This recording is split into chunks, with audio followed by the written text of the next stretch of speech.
Thank you very much indeed, and may I say what a pleasure it is to be here, and what a refreshing change that I'm not standing in front of a whole lot of members of the German media, which is of course what happened in Bonn for the intercessionals. It's great to see our members of our local media. So first of all, I wanted to say that the Fijian team is making good progress towards COP23, that we are currently having a consultation as a national presidency team together with our expert advisors to discuss the progress that we've already made, the developments in various streams of negotiations for COP23, and some of the expected outcomes. So it's been a very useful meeting. We will continue to liaise with each other regularly. There are only 90 days left for COP23, so it's now really countdown time. And some of the important milestones that we have ahead of us between now and COP23 is a heads of delegation meeting in Rabat in the beginning of September, where the heads of national delegations will get together to talk about their expectations of Fiji's presidency at COP23. We will also have a meeting, we will also attend a meeting of the EU, China and Canada in Montreal, also in September, on the 15th and 16th.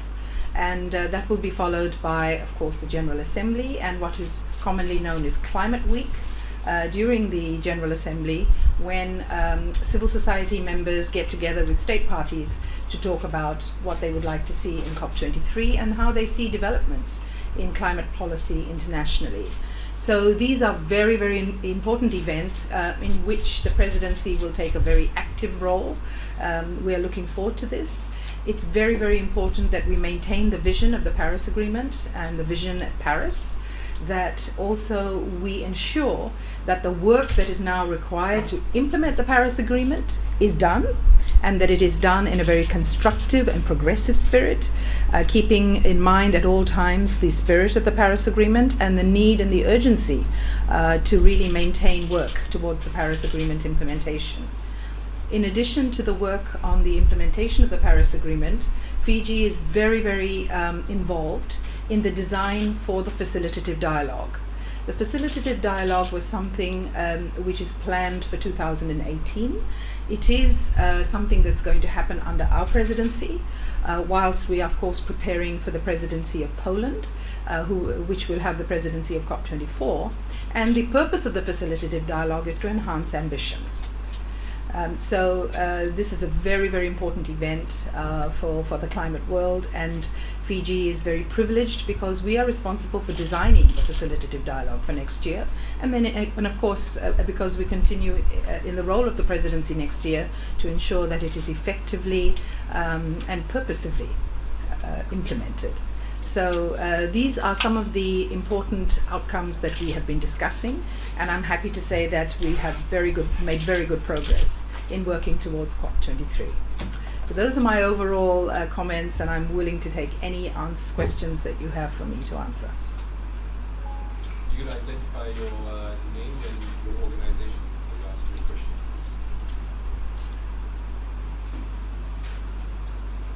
I'm Semi from Legend FM News. What would be specific elements that would basically be used to achieve common understanding for the upcoming negotiations? I think it's really important that at COP23 we remind the international community of nations about what the Paris Agreement was about, and about the extraordinary consensus that was achieved in Paris and why. And I think, you know, from the point of view of a Pacific small island state, which is for the first time taking the presidency of COP23, it's important that we take to the negotiations our consciousness of what it is like to have the urgency of the impact of climate change on our environment to the negotiations. So whilst we have this global responsibility of ensuring that we have consensus internationally, the fact is no one in the room will ever forget that we're from the Pacific. And so I think one of the very important common features that we will have in these negotiations is a sense of urgency, the need to really see action, the need to ensure that the Paris Agreement has some meaning and is effectively implemented. So I think that must be the common thread. Everything else must be a means to the end of the implementation of the Paris Agreement in the spirit in which it was passed. Are there, as chief negotiator, are there feelings that the sensitivity to the situation would have decreased a bit, considering that the US is pulled out? I think our Prime Minister has already expressed regret that that took place. But I think we are continuing to hope to engage with the United States, and indeed are continuing to engage with the United States. There's no doubt at all that we think that the United States continues to be an important part of the work towards COP23. They are still a member state. And in addition to that, I think that the consensus that was reached in Paris needs to be reinforced. Even if the United States may not remain within the Paris Agreement, the fact is that the other countries have remained, and that impetus continues, and the vision continues. So I think Fiji has an important role as the presidency to ensure that the vision of the Paris Agreement is maintained, that in a way it's reignited even, because of the political realities of today. But in relation to the United States, we continue to work with them, we continue to engage with them, and we continue to consider them a valuable part of the negotiations. Madam, I'm Vivian Mubona from the Fiji Times. My question relates to progress and reporting of the actual projects that member states have put together. Can you tell us about some that have been inspiring in light of the uninspiring role of the United States? Well, what I think was really encouraging was the determination of states parties to the Paris Agreement at the intersessional meetings in May in Bonn to continue with the work and to make sure that the work is done. And of course there are two main streams of work that I'm talking about particularly, although there are many streams of negotiations and several important outcomes that we should expect for COP23. But I now talk about the two streams. One is the implementation guidelines of the Paris Agreement, and the other is the work on the facilitative dialogue. Taking the second first, the facilitative dialogue, we conducted a number of consultations in Bonn with states parties as well as with non-state parties, because of course civil society is a very important component of these discussions. And it was really quite moving and encouraging to see the level of commitment that remains in the world towards ensuring that the Paris Agreement makes sense, that it is going to have meaning, and that there is a process of implementing it. So we didn't see a wavering of that conviction. And I think that's a very positive thing. And for the facilitative dialogue, over and over again we heard the purpose of this dialogue is to enhance ambition. The purpose of this dialogue is to give meaning to the Paris Agreement. And the purpose of the dialogue is to see where we are. If we are not doing so well on the progress that we were supposed to make, well, how do we now move to a place where we are doing better, globally as a community? And the other very important message that came out of the consultations is that the Paris Agreement was never intended to create a regime where people are pointing fingers at each other and blaming each other. And we saw that spirit in the facilitative dialogue consultations as well, where over and over again we heard from state parties, we don't want this to be a blame game. We don't want countries to sit in the room and say, well, you're not doing so well, how are you going to do better? I think generally speaking, we hope that the dialogue will be a process where we all learn from each other and where we discuss very frankly experiments within our own countries which didn't work so well and which did, so that we all collectively as a global community learn what is going to work better. So that, I think, was a very positive thing, the level of consensus that I saw during the consultations on the facilitative dialogue. Moving to the implementation guidelines of the Paris Agreement, which is sometimes called the rule book of the Paris Agreement, the work, of course, is being handled by the ad hoc group on the Paris Agreement implementation, and that is chaired by two very, very competent chairs who are responsible for hearing all the submissions, putting together some kind of progress for COP23, so that we are confident that at COP24 there will be a negotiating text. So the challenging part in relation to the implementation guidelines is that progress on some parts of the guidelines is more encouraging than other parts, and I suppose that's logical and to be expected. But the presidency's role is to try and see that any progress that is monitored at the end of this year shows a balance, that the commitment remains the same in relation to all agenda items of the APA. So a challenge for the presidency, and something that I think that we take very seriously as a presidency, is really being encouraging and hoping that the work of the APA will continue on a positive path, so that at COP23 we can announce that positive progress has been made, and this is the evidence of it. So we haven't quite reached there yet. We're still working on that. As I've said, the APA co-chairs are extremely competent. They are very experienced negotiators in their own right. And so we continue to be in touch with them to see how progress is going, and to meet with them to see how the presidency can help in this process. But we still don't know how much progress we're going to make until perhaps towards COP23 itself. The third very, very important aspect of COP23 is ensuring that as a developing country ourselves, as a Pacific Island state, that Pacific Islands, the community of the Pacific, feels that it has an adequate voice in Bonn. Because of course, you know, when you have a COP at the other side of the world, it is challenging for Pacific Island countries to go there, for their civil society groups to go there, and so we are really looking out for adequate representation of the Pacific, both non-state actors as well as state actors, to make sure that the Pacific really is represented in an effective way at COP23. Can you tell us some of the ways, ma'am, that you're looking out for the Pacific and ensuring the bigger presence there? We had a CAP, which I'm sure you attended, which was a Pacific consultation. And the purpose of the consultation was to ask the Pacific, which is our constituency, what do you want from us? What do you expect from our presidency? That was a very important consultation because it did ensure a level of translation from the Pacific to Bonn. And we've got a very clear outcome document which tells us what the Pacific expects from us. The second is there are a number of processes by which more Pacific Islanders can come to Bonn, and one is a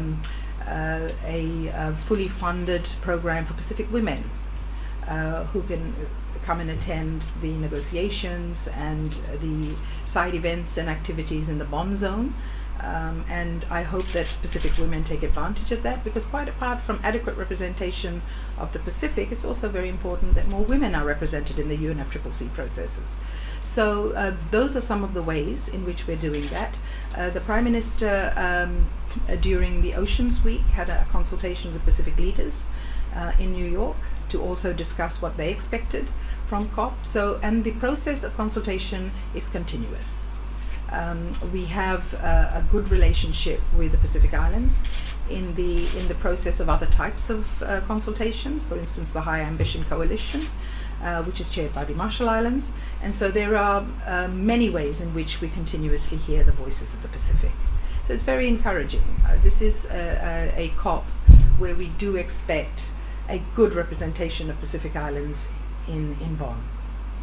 What do they expect the most from you, and how do you intend to deliver? They expect from us what the rest of the world, I think, expects from us, and that is progress on the implementation guidelines of the Paris Agreement, and they expect to have a design launched of the facilitative dialogue. And certainly in relation to the facilitative dialogue, I think we are quite confident that we will show a design for the world. And in relation to the implementation guidelines, if we continue on the path that we are going now, of working closely with the chairs of the APA and encouraging them without in any way driving the process, and this is the delicacy of the situation. The presidency must encourage, must be there to help, but must in no way drive state parties into decisions. This is a state-driven process. I think that those are the two expectations from the Pacific. But in addition to that, they hope for outcomes on oceans, for instance. They hope for a translation of the oceans outcome in New York to Bonn. And so we're working on the possibility of that to see how that can be done, how that can be either introduced through the action agenda or through other high-level events. There was some discussion on the need to have discussions on displacement, and of course one of the things that is going to be a part of COP23 is in fact the report of the Warsaw International Mechanism to COP at COP23 on the progress and the work program of the Warsaw International Mechanism. So that's a very important report also, because this is the loss and damage part of climate change work, which is of interest to the Pacific. So these are just some of the outcomes that they would like to see some results on, and you will be able to find the full document on the website of COP23.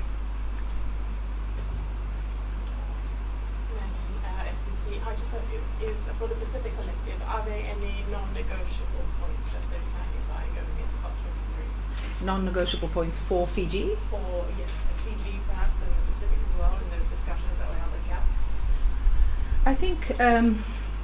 I think that, you know, we should proceed on the basis that nothing is non-negotiable, so that you know, our approach to COP23, the methodology of the Fijian presidency is that this is an inclusive and participatory process. So we're very, very keen to ensure that people who want to be heard should be heard, that processes are as inclusive as possible, and that what Fiji will bring to COP23 is this inclusive, what the Prime Minister called the Bulla spirit, but what of course we know, being Fijians, we know what this means. It means inclusion, it means listening, it means empathy, but at the same time, of course, we are always bound by the UNFCCC processes. We are always bound by the rules of practice of the UNFCCC. So we're aware of those, but we want to infuse in the UNFCCC processes this inclusion and participation. Madam, sorry, excuse me. In Nandi, in October, the mini COP, as it's been tagged, can you tell us what role that will play towards COP23, and how is the Secretariat coming about in terms of the preparation of that? Pre-COPs are intended to help the presidencies to really fine-tune what are going to be some negotiation sticking points, and help us to isolate those, help us to discuss with states parties how they can be resolved so that we can achieve a consensus, and what additional ideas they can give the presidency to assist us in the process for COP23. So pre-COP is a preparatory process. It is a process which helps the presidency to have a successful COP.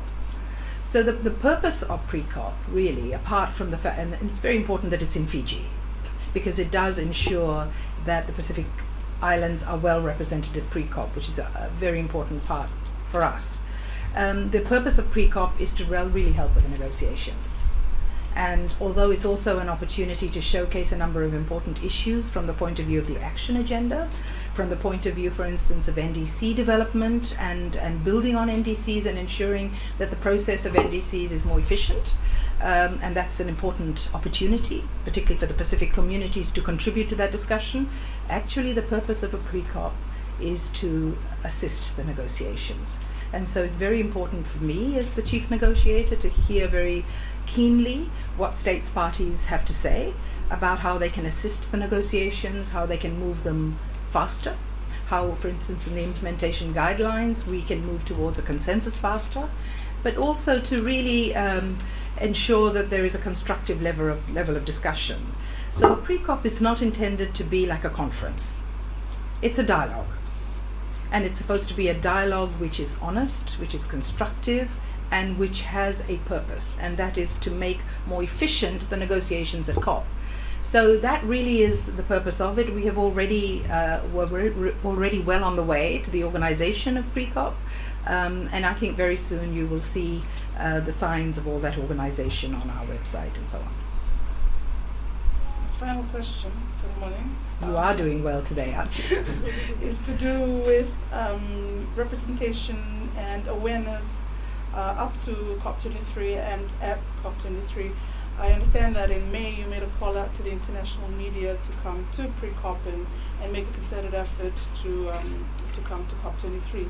How much of an effort is the Secretariat making to get the Pacific media into all the COP events between now and November? I understand that there have already been efforts made here in Fiji to ensure that the Fijian media is represented, and I understand a number of media organizations, I believe some of the persons in this room will be in Bonn and will be covering the negotiations and the events. That's a very important step, because I think this will be the first time that so many members of the Fijian media will be attending a COP, so that's already an important step. In relation to the Pacific media generally, I think that our team has already encouraged members of the Pacific media to be in Bonn, because this is an important COP for the Pacific. And really, I think it's, having heard the call, I think members of the Pacific media really should try to be there. And I suggest it again today, that it would be not only would it be very encouraging to see more Pacific Islanders at COP, but to see members of the Pacific media at COP and covering both aspects of the agenda, both the Bulla zone with the negotiations and the Bonn zone with the action agenda. The action agenda is a very important formula for the media, because it helps to translate all the work that is done around the world, not just by states, but by non-state parties in relation to climate change. And some of the work is extraordinary, it's innovative, it's creative, and I would really encourage the Pacific media to cover the action agenda very closely, because it is so encouraging at the level at which climate policy has now transformed the way that businesses, for instance, develop, the way that work is done, the way that employment is driven, is really very encouraging. There has been an enormous mindset change around the world, and part of that mindset change has been the important role of the media in translating what people do to what people know, and that in turn changes people's attitudes. So the fact that the Pacific media is going to be in Bonn to cover the action agenda, to cover what extraordinary things other countries have done, other non-state actors in other countries have done, helps to translate that innovation and creation to the Pacific. This is a very, very important role for the media at COP23, and again, I would really encourage the Pacific media to come to Bonn and to cover those events. We all know how important these negotiations are, but maybe what I'm sort of looking at here is maybe a message from you as the chief negotiator to the Fijian people. I'm talking maybe someone sitting in Intercity or Nandera who's hearing about COP23, but sort of can relate it to that level when we're mentioning a high-level meeting at the UN. Maybe just a message from you as chief negotiator to all those people, and just I think it's sort of powerful. I think I'm about to say something that our Prime Minister has already said, but I will say it again. The relationship between our people and the environment has become so ingrained in our way of life that we sometimes take it for granted. But we should never take it for granted, because our environment is in danger. And it is in danger from our own actions, from our own activities. And so therefore, Fiji's role in COP23 is a role of, for the first time, having leadership in a position where we get to influence the way in which climate policy and climate governance internationally develops. And that necessarily translates to work in Fiji. And one of the important outcomes that we have for ourselves is that we then bring home to Fiji after COP23 is over, and Poland has taken over with the next presidency. What have we brought home to our people? And I hope that we bring home to our people, first of all, a greater capacity to understand the relationship between international governance on climate policy and national policy. And I also hope that in the course of the next few months, we will lift Fiji's own capacity to be climate change negotiators, so that we become leaders in the world on climate policy and how it develops, how we are going to implement the Paris Agreement, how we are going to work together with more developed nations, for instance, to ensure that we have a common vision. So all of that has an immediate impact on the person living in Naitasiri, who's working on the land, a person who's living in a village and who's wondering why the coastline is disappearing so rapidly. These are important issues, and there is a direct relationship between our coastline disappearing and what is going to happen in Bonn at COP23. Do you have any other questions? I'll pass you back the council email.